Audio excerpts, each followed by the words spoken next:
صلی علی سیدنا محمد وعلی آل سیدنا محمد وبارک وسلم۔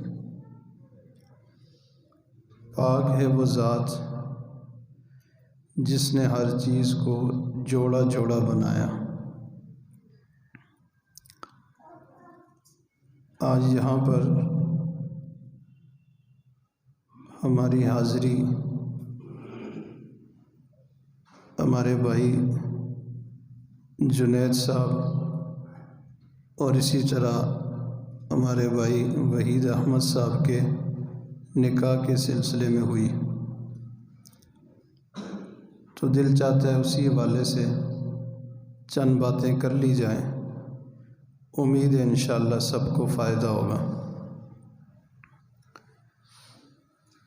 یہ جو نکاح ہوتا ہے اس سے بندے کا ایمان مکمل ہوتا ہے۔ فرمایا النکاح نصف الایمان، نکاح آدھا ایمان ہے۔ یعنی آدھا ایمان تو یہ ہے کہ بندہ تقوی پرہیزگاری کی زندگی گزارے، اور آدھا ایمان نکاح ہے۔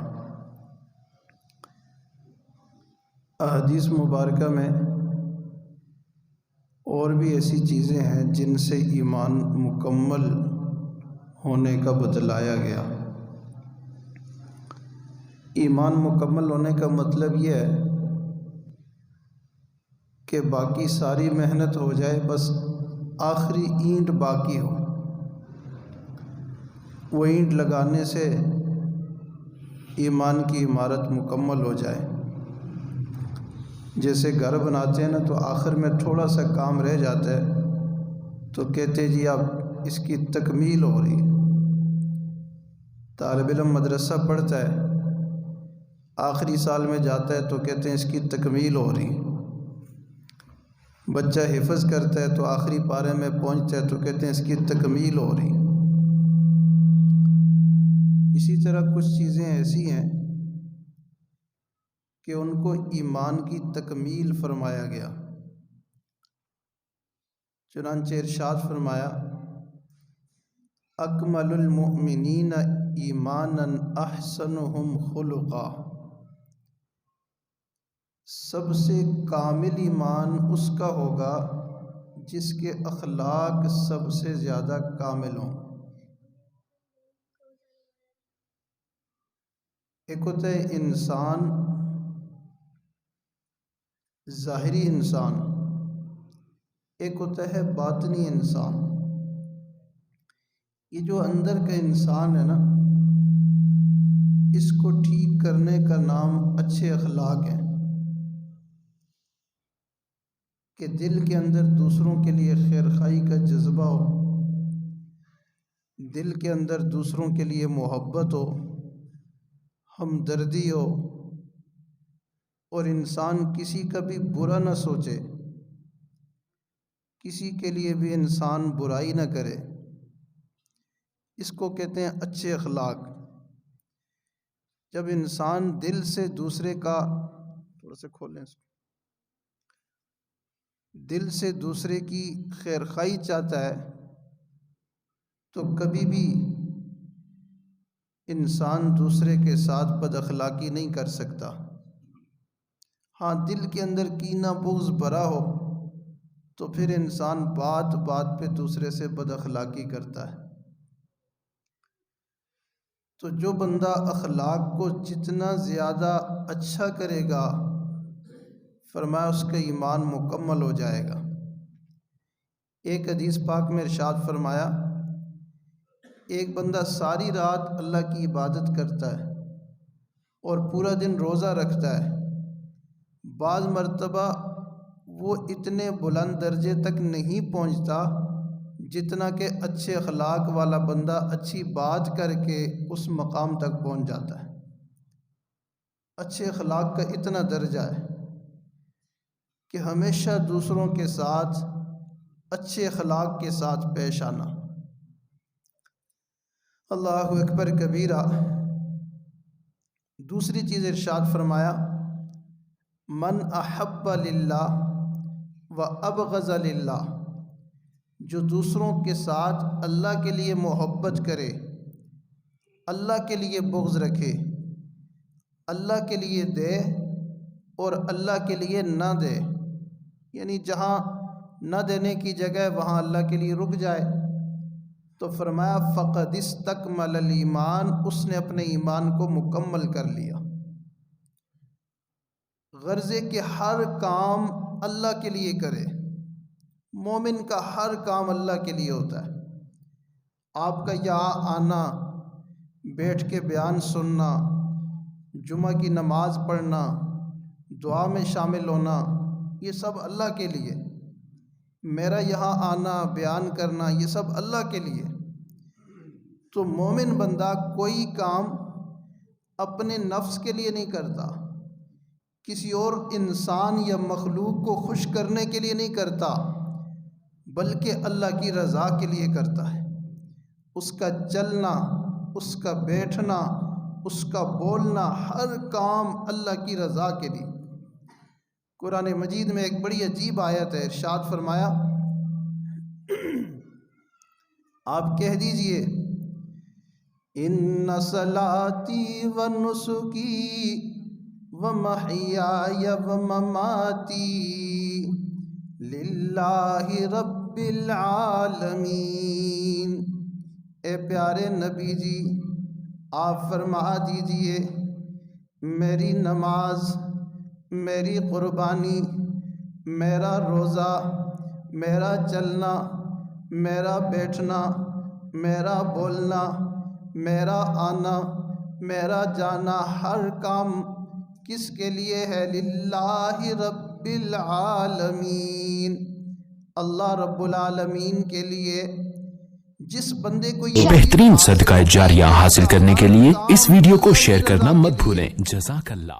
گویا اس نے ایمان کو مکمل کر لیا۔ ایک اللہ والے تھے، وہ اپنے شاگرد ان کا تھوڑا بگڑا ہوا تھا، اس کو سمجھا رہے تھے، وہ نہیں سمجھا۔ بہترین صدقہ جاریہ حاصل کرنے کے لیے اس ویڈیو کو شیئر کرنا مت بھولیں۔ جزاک اللہ۔ تو شاگرد نے ہاتھ جوڑے، کہنے لگا استاد جی اللہ کے لیے معاف کر دیں۔ تو استاد مخلص تھے، فرمانے لگے اللہ کے لیے تو مار رہا ہوں، تو میرے اللہ کے لیے مارنے میں اور تیرے معاف کرانے میں کیا فرق؟ تو اللہ والے کسی سے ناراض بھی ہوتے ہیں، غصہ بھی کرتے ہیں، اللہ کے لیے کرتے ہیں۔ کسی کو دیتے ہیں تو اللہ کے لیے دیتے ہیں، نہیں دیتے تو اللہ کے لیے نہیں دیتے۔ اس سے بندے کا ایمان مکمل ہو جاتا ہے۔ تیسری چیز ارشاد فرمائی، لا یؤمن احدکم حتی اکون احب الیہ من والدہ و ولدہ والناس اجمعین۔ تم میں سے کوئی بندہ اس وقت تک کامل مومن نہیں ہو سکتا جب تک کہ وہ نبی علیہ الصلوۃ والسلام کے ساتھ اپنے ماں باپ، بیوی بچوں، بلکہ تمام لوگوں سے بڑھ کر محبت نہ کرے۔ جب ان کے ساتھ، تمام لوگوں سے نبی اسلام کے ساتھ بڑھ کے محبت کرے گا تو اس کا ایمان مکمل ہو جائے گا۔ اس کا مقصد کیا ہے؟ کہ نبی کے دین پر، نبی کی سنت پر چلنے میں درمیان میں کوئی حائل نہیں ہونا چاہیے۔ اب میری راہ میں کوئی حائل نہ ہو، نامہ بر کیا بلا ہے، صبا کون ہے۔ جب انسان یہ عزم کر لیتا ہے اب میں نے نبی کے دین پہ چلنا ہے، نبی کی سنت کو زندہ کرنا ہے، اور شادی نکاح سنت کے مطابق کرنا ہے، تو پھر اس کو کسی کی ناراضگی کی کوئی پرواہ نہیں ہوتی۔ وہ نبی کے دین کو زندہ کرتا ہے اور اللہ کو راضی کرتا ہے، اللہ کے رسول کو راضی کرتا ہے۔ لا یخافون لومۃ لائم، کسی ملامت کرنے والے کی، کسی تانے دینے والے کی اس کو کوئی پرواہ نہیں ہوتی، بلکہ وہ نبی اسلام کی سنت کو ہر حال میں مقدم رکھتا ہے۔ فرمایا جس بندے کی یہ کیفیت بن گئی کہ نبی کی سنت کو، نبی کے دین کو آگے رکھتا ہو، سب پر مقدم رکھتا ہو، تو گویا اس نے اپنے ایمان کو مکمل کر لیا۔ اگلی چیز ارشاد فرمایا کہ جو بندہ اپنے پڑوسی کو اپنی ایذا سے بچائے، اپنی تکلیف سے بچائے کہ میرا پڑوسی کہیں مجھ سے پریشان تو نہیں ہے، تو فرمایا اس کا ایمان مکمل ہو جاتا ہے۔ کامل مومن کی علامت یہ ہے کہ اس کا پڑوسی اس سے خوش ہوتا ہے۔ آج ہم میں سے ہر بندہ گریبان میں جھانک کے اور دیکھے کہ میرے پڑوسی مجھ سے خوش ہیں یا ناراض ہیں، خفا ہیں، تنگ ہیں یا خوش ہیں۔ اگر پڑوسی ہم سے خوش ہیں تو اس کا مطلب یہ ہے کہ ہم مومن ہیں۔ اگر ہمارے پڑوسی ہم سے خوش نہیں ہیں، تنگ ہیں، تو اس کا مطلب یہ ہے کہ ہمارے ایمان میں کمی ہے۔ ایک وقت تھا اچھے پڑوس کی وجہ سے مکانوں کی قیمت بڑھ جایا کرتی تھی۔ مالک ابن دینار رحمہ اللہ کا پڑوسی تھا، اس نے گھر بیچنا تھا تو کسی گاہک کو گھر دکھایا، پوچھا کتنی قیمت ہے؟ جی یہ 2000 درہم اس کی قیمت ہے۔ اس نے کہا یہاں تو اس جیسا گھر 1000 میں مل جاتا ہے، تم 2000 کیوں لگا رہے ہو؟ تو اس شخص نے کہا 1000 درہم تو میرے مکان کی قیمت ہے اور 1000 درہم مالک بن دینار کے پڑوس کی قیمت ہے۔ اتنا اچھا پڑوسی آپ کو کہیں اور نہیں ملے گا۔ اس لیے مکان کی قیمت اور ویلیو کامل مومن کی وجہ سے بڑھ جایا کرتی تھی، اور آج ہماری وجہ سے مکان کی قیمت کم ہو جاتی ہے کہ پڑوسی اچھا نہیں ہے، پڑوسی کے اخلاق اچھے نہیں ہیں، اس کی عادات اچھی نہیں ہیں۔ تو فرمایا یہ ایمان میں کمی اور نقص کی علامت ہے۔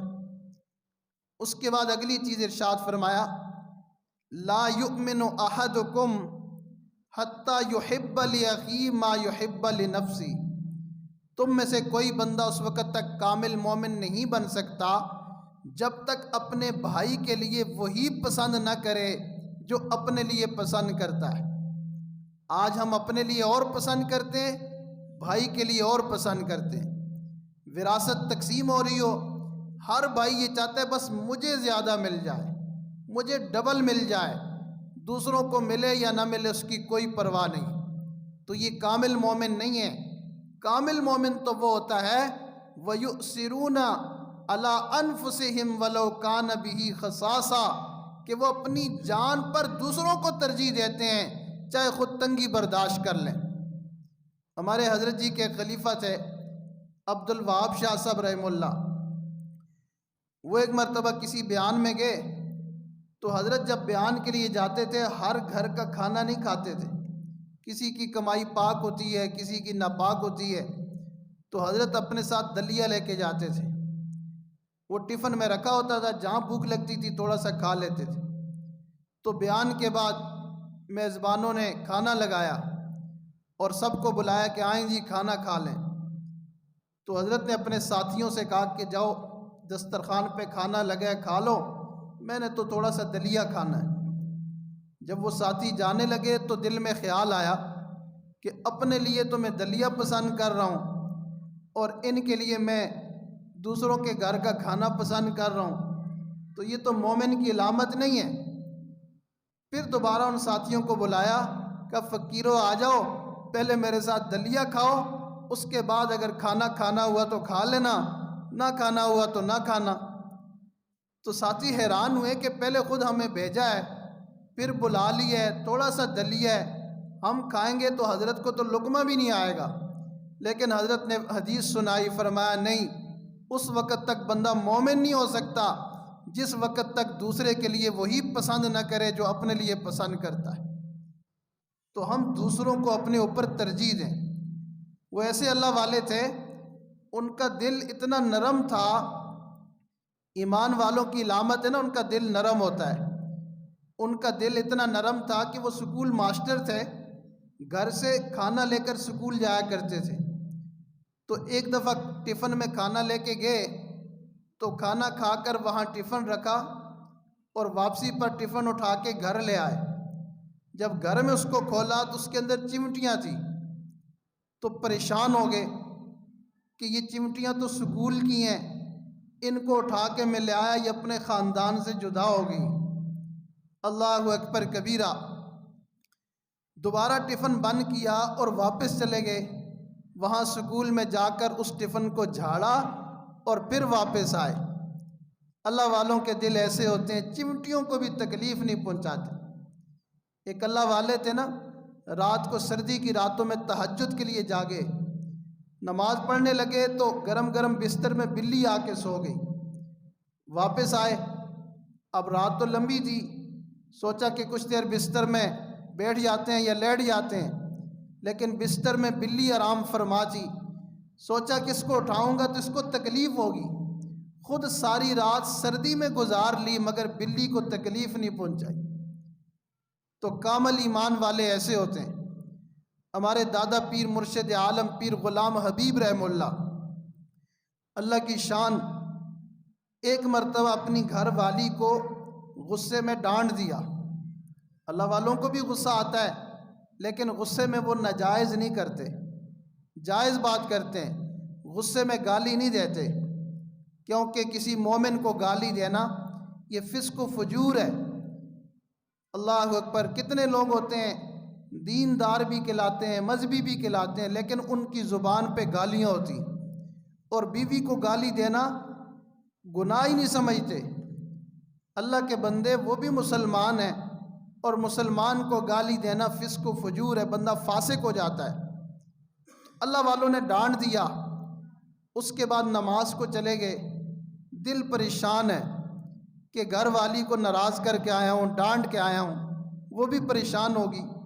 مصلی پہ کھڑے ہو گئے، نمازی بھی کھڑے ہو گئے، قامت شروع ہو گئی۔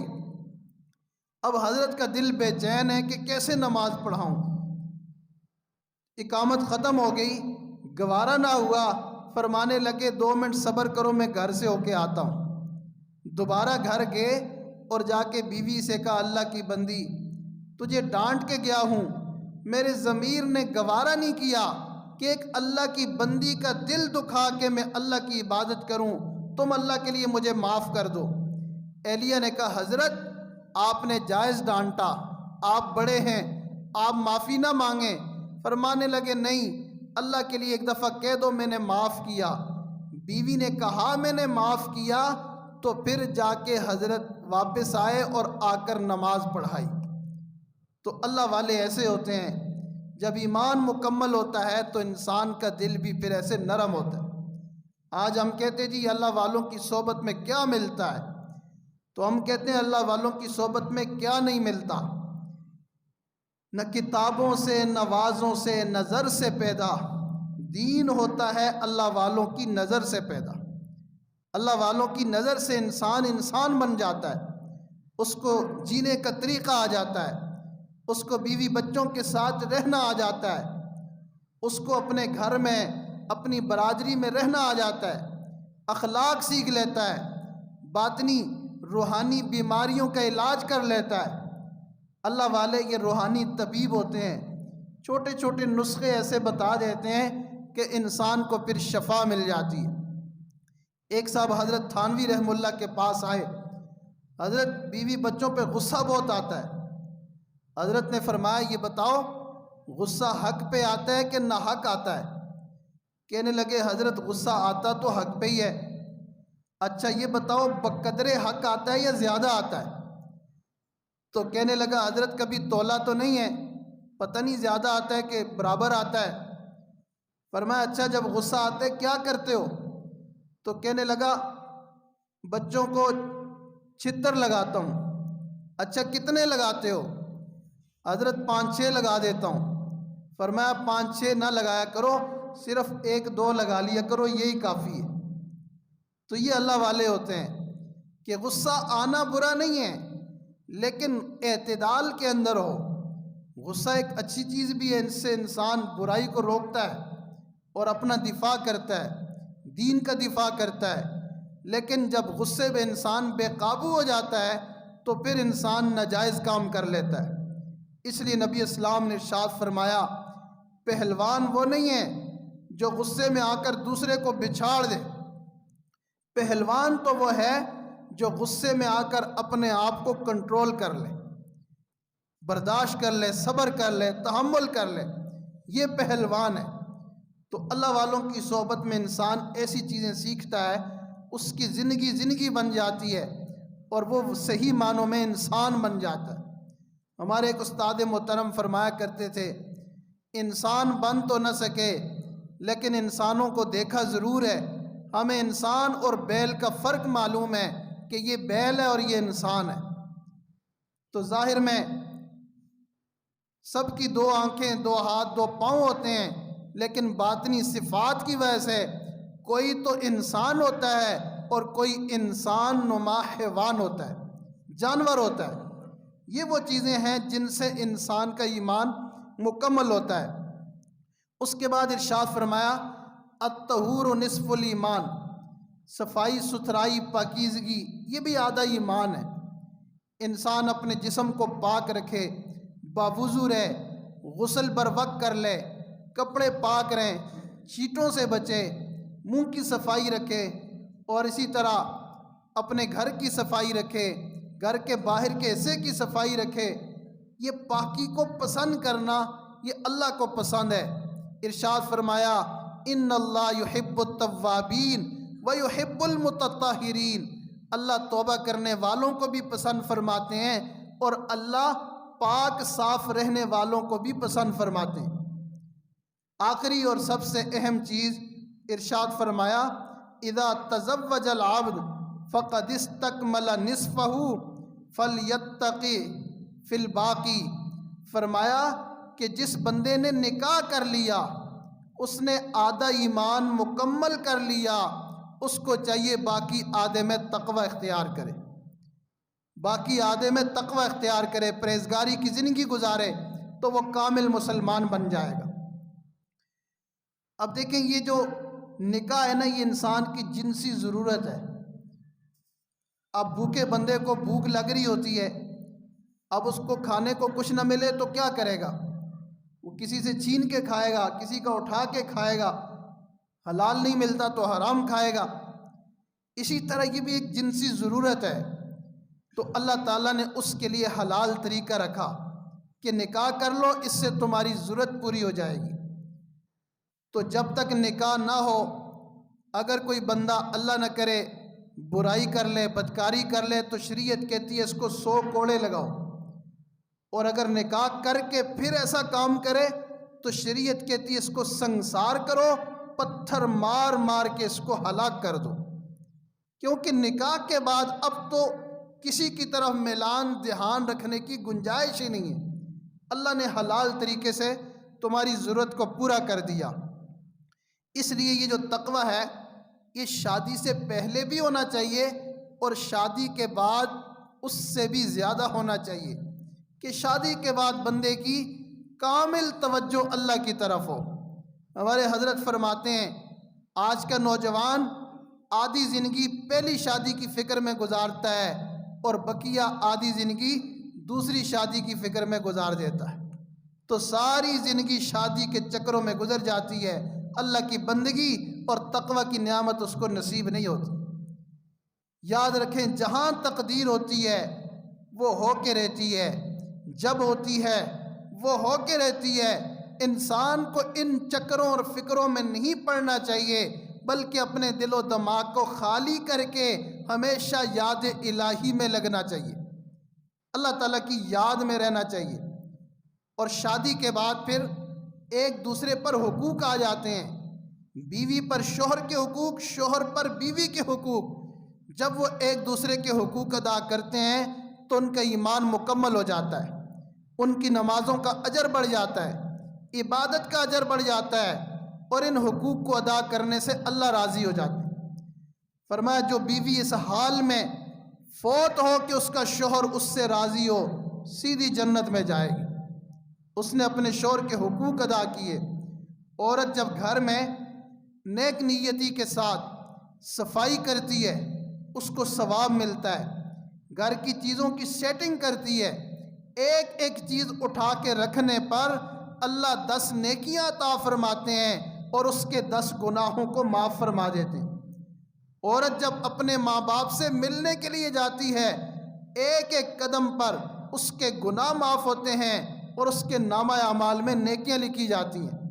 عورت جب بچوں کے لیے تکلیفیں اٹھاتی ہے، بچہ پیٹ میں ہوتا ہے یا گود میں ہوتا ہے، اس کے لیے مشقتیں اٹھاتی ہے، اللہ تعالیٰ اس عورت کے گناہوں کو معاف فرما دیتے ہیں اور اس کے نامہ اعمال میں نیکیاں لکھ دیتے ہیں۔ ایسے تو نہیں ماں کے قدموں کے نیچے جنت رکھ دی، ماں کی خدمتیں ہوتی ہیں، ماں اپنے بچوں کے ساتھ تھکتی ہے، کھپتی ہے، تربیت کرتی ہے، اس کے گن کو صاف کرتی ہے، اس کے راحت سکون کے لیے اپنے راحت سکون کو قربان کرتی ہے۔ اس لیے اللہ نے اس خدمت کے بدلے اس کو وہ مقام عطا کیا کہ اس کے قدموں میں جنت کو رکھ دیا، کہ اولاد کے لیے جنت ماں کے قدموں میں ہے۔ ماں کو راضی کرے گا اللہ جنت عطا فرمائیں گے، اور باپ کو جنت کا دروازہ بنا دیا، فرمایا باپ کو راضی کرو گے اللہ راضی ہو جائیں گے، باپ کو ناراض کرو گے تو اللہ ناراض ہو جائیں گے۔ اس لیے شادی کے بعد نہ تو بیوی کا غلام بننا چاہیے اور نہ ہی بیوی کا امام بننا چاہیے، نہ تو وہ ہماری باندھی ہے نہ ہماری نوکرانی ہے، بلکہ جیسے ہم ایک انسان ہیں وہ بھی ایک آزاد انسان ہے۔ اللہ نے اس کو اپنے ماں باپ سے آزاد پیدا کیا ہے۔ جب آزاد پیدا کیا ہے تو نکاح کرنے سے کیا ہماری باندھی بن گئی، ہماری غلام بن گئی؟ نہیں، وہ ہماری غلام نہیں ہے، صرف میاں بیوی کے ایک رشتہ ہے، اس کے بھی کچھ حقوق ہیں اور آپ کے بھی کچھ حقوق ہیں۔ ان حقوق کو سمجھنا چاہیے۔ کئی شوہر اپنی بیویوں کو اپنی باندیاں سمجھتے ہیں اور ان کے اوپر ظلم ڈھاتے ہیں اور ان کو ہر وقت ستاتے ہیں، ہر وقت پریشان کرتے ہیں۔ یہ کامل مومن کی علامت نہیں ہے۔ کامل مومن تو وہ ہوتا ہے جس کے بیوی بچے اس سے خوش ہوں۔ فرمایا خیرکم خیرکم لأہلہ، تم میں سے بہترین بندہ وہ ہے جو اپنے بیوی بچوں کے لیے بہترین ہو۔ ہم باہر جاتے ہیں دوستوں میں، بڑے بااخلاق بن جاتے ہیں اور بڑے ہنس مکھ چہرے کے ساتھ ملتے ہیں، لیکن جب گھر میں آتے ہیں تو ہمارا دماغ خراب ہو جاتا ہے، میٹر گھوم جاتا ہے۔ تو یہ کیا ہے؟ یہ ایمان کی کمزوری ہے۔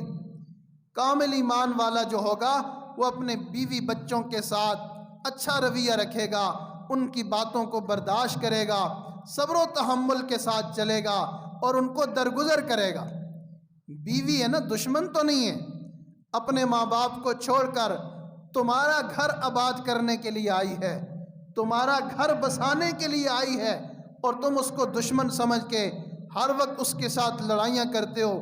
وہ بھاگ بھی نہیں سکتی، تمہارے ساتھ غلطی کر کے نکاح کر بیٹھی ہے، کہیں جا بھی نہیں سکتی، اور تم اس کو مسلسل ستائے جا رہے ہو۔ یاد رکھو یہ بہت بڑا ظلم ہے، اور کل قیامت کے دن اس ظلم کا بدلہ ظلم ہی ہوگا اور اس کا انجام برا ہوگا۔ اس لیے نہ تو جوروں کے غلام بنے نہ ہی اس کے امام بنے۔ نبی اسلام نے ارشاد فرمایا عورت کو ٹیڑھی پسلی سے بنایا گیا ہے، اس میں تھوڑا سا ناز نخرہ اور ٹیڑھا پن ہوتا ہے، یہ اس کی فطرت ہے، یہ اس کا مزاج ہے، اس کو سمجھنے کی ضرورت ہے۔ جب انسان اس کو سمجھ جاتا ہے تو عورت کو ہینڈل کرنا بڑا آسان ہوتا ہے۔ بعض دفعہ بندہ گاڑی چلاتا ہے نا تو اس کی الائنمنٹ جب کرواتے ہیں تو اسٹیئرنگ اس کا تھوڑا سا ٹیڑھا ہو جاتا ہے، تو اس ٹیڑھے اسٹیئرنگ کے ساتھ گاڑی چلانے کا اگر کسی نے تجربہ کیا ہو تو اس کو پتہ ہے کہ ٹیڑھا بھی ہو، بندے کو پتہ ہوتا ہے اس کو رکھنا کہاں پہ، تو اس جگہ پہ رکھے گا، گاڑی سیدھی چلے گی۔ تو بالکل اسی طرح جب بیوی ٹیڑھی پسلی سے بنی ہے، جب اس کو بندہ سمجھ جاتا ہے کہ اس کو چلانا کیسے ہے، چلانا آ گیا، تو پھر اس کے بعد کبھی بھی اختلافات اور مسائل نہیں بنتے۔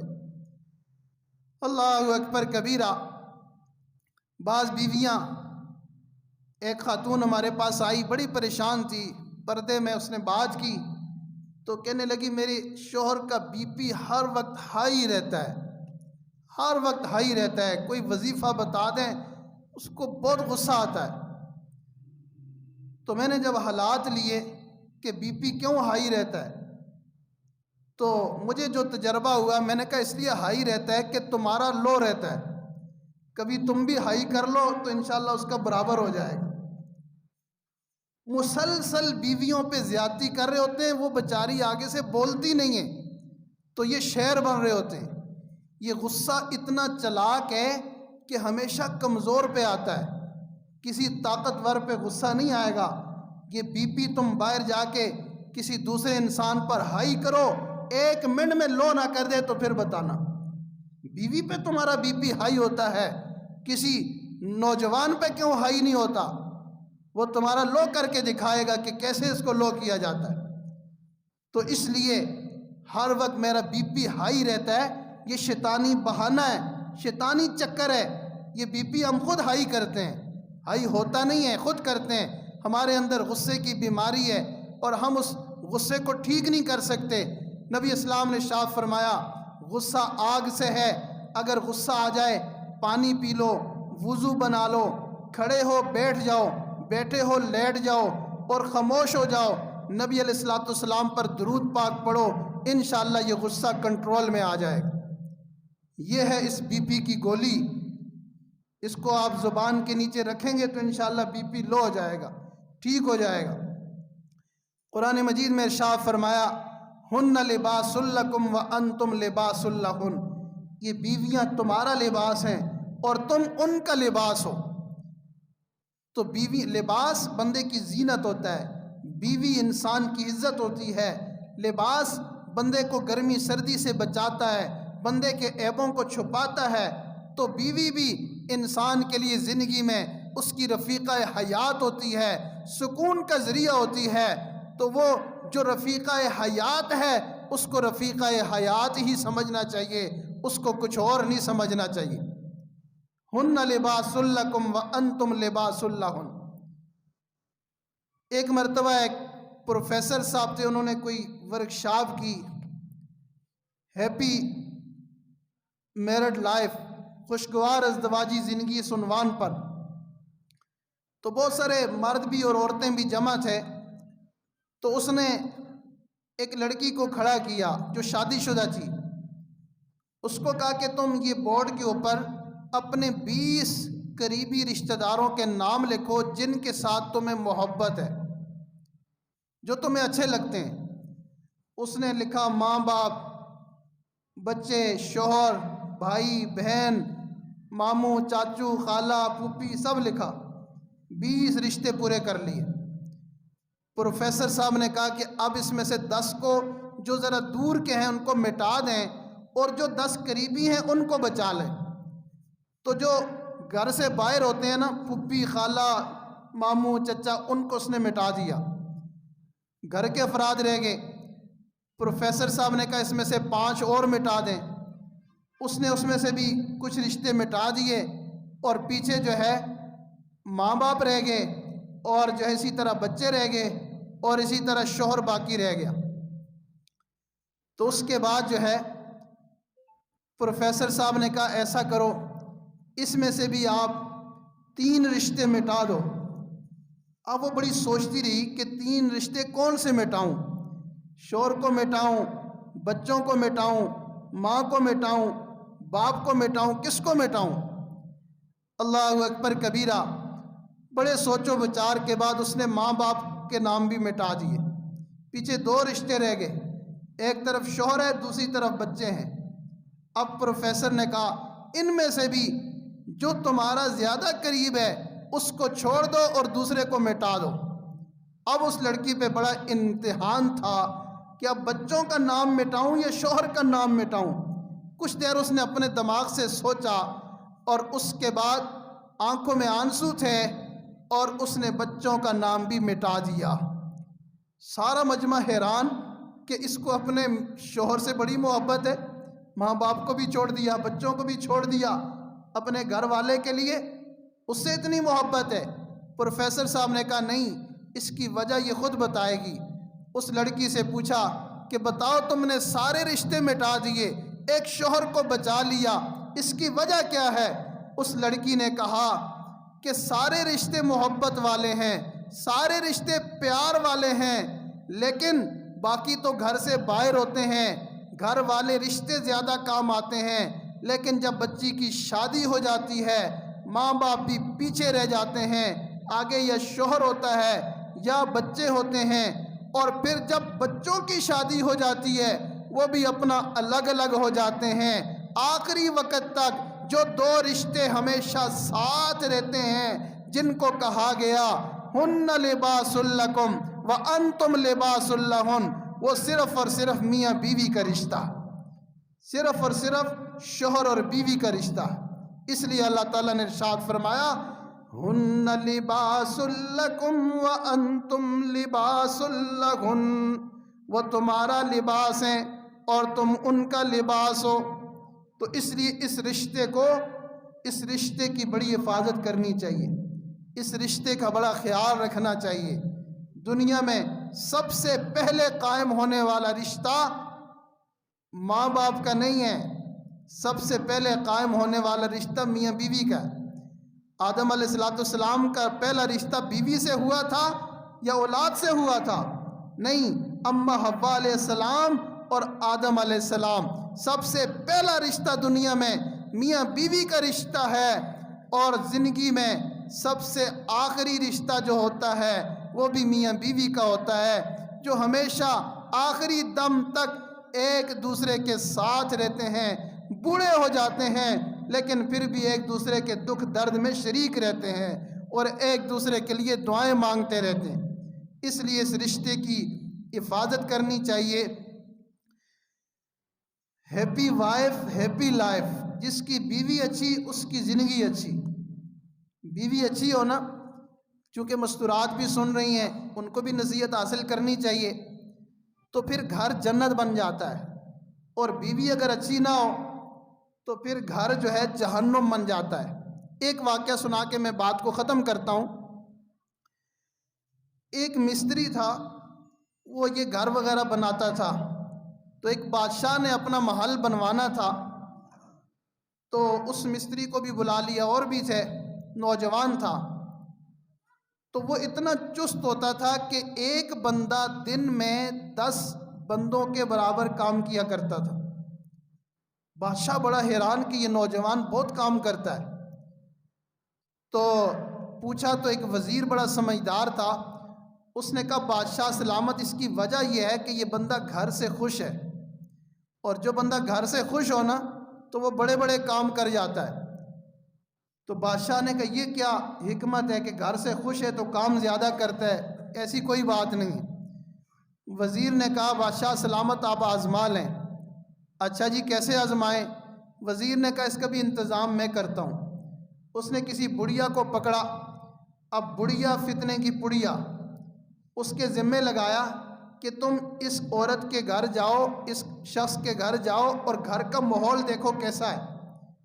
تو جب وہ بڑھیا ان کے گھر آنا جانا شروع کیا تو دیکھا کہ جب وہ مستری صاحب شام کو گھر آتے ہیں، دروازے پہ دستک دیتے ہیں تو بیوی دروازے پہ آ کر اپنے شوہر کا استقبال کرتی ہے، دروازہ کھولتی ہے، ہاتھ سے پکڑ کے لے جاتی ہے، سامان ہاتھ سے پکڑ کے رکھتی ہے، جوتوں کے تسمے اپنے ہاتھ سے کھولتی ہے، بٹھا کر پانی پلاتی ہے، پھر کھانا کھلاتی ہے، پھر کہتی ہے میرے سرتاج آپ ذرا لیٹ جائیں، میں آپ کی خدمت کرنا چاہتی ہوں۔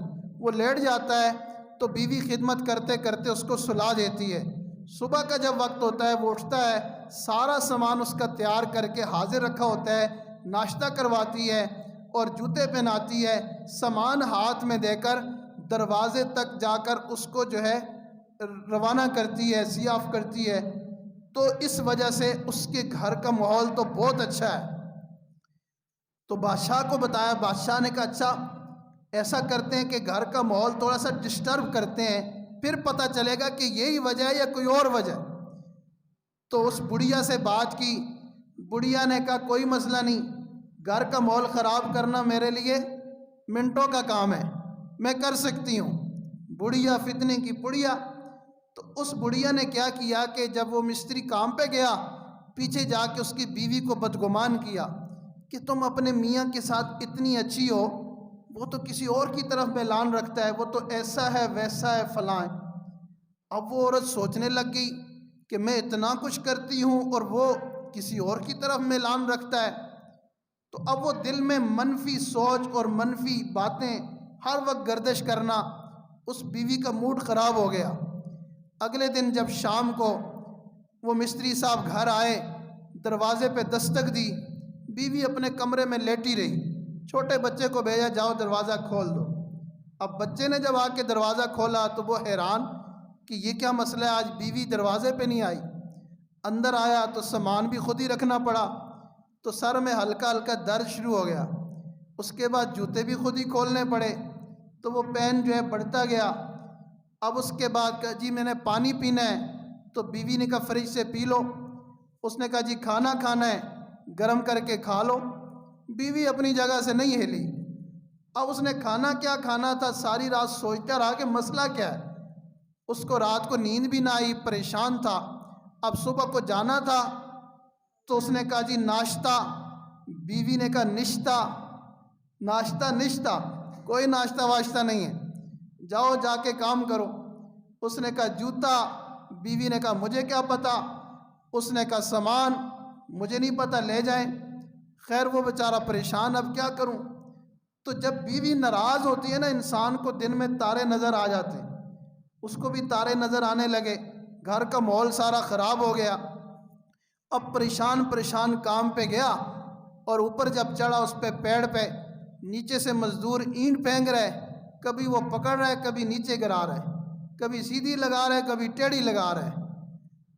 نتیجہ یہ کہ پورے دن میں اس نے آدھے مستری جتنا کام بھی نہ کیا، جو 10 بندوں کا کام کرتا تھا آدھا کام بھی نہ کیا۔ تو پھر بادشاہ نے کہا کہ واقعی جو بندہ گھر سے خوش ہوتا ہے وہ بڑے بڑے کام کر لیتا ہے، اور جس کے گھر کا سکون برباد ہو جائے وہ پھر کچھ بھی نہیں کر سکتا۔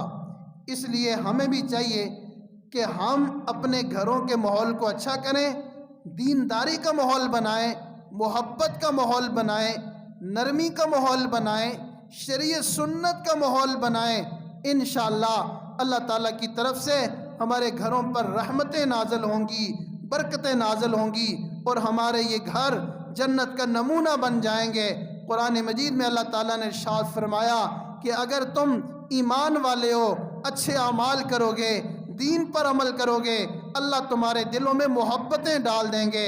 جہاں دین ہوتا ہے وہاں محبتیں ہوتی ہیں، جہاں بے دینی ہوتی ہے وہاں کوئی محبت نہیں ہوتی، وہاں ہر وقت جھگڑے ہوتے ہیں، ہر وقت مارکا آرائی ہوتی ہے، انڈیا پاکستان کی جنگ ہوتی ہے، گھروں میں عورتیں عورتوں کے ساتھ لڑتی رہتی ہیں، اور مرد بھی آپس میں لڑتے رہتے ہیں۔ وجہ یہ ہوتی ہے کہ نہ دین پڑھا ہے، نہ دین سیکھا ہے، نہ سمجھا ہے۔ ہمیں چاہیے کہ ہم اللہ والوں کی صحبت میں رہا کریں، ان کے ساتھ جڑ کر ہم ان چیزوں کو سیکھیں تاکہ ہمارے گھر جنت کا نمونہ بن جائیں۔ دعا ہے جو کچھ کہا گیا سنا گیا اللہ تعالیٰ اپنی بارگاہ میں قبول فرمائیں۔ وآخر دعوانا ان الحمد للہ رب العالمین۔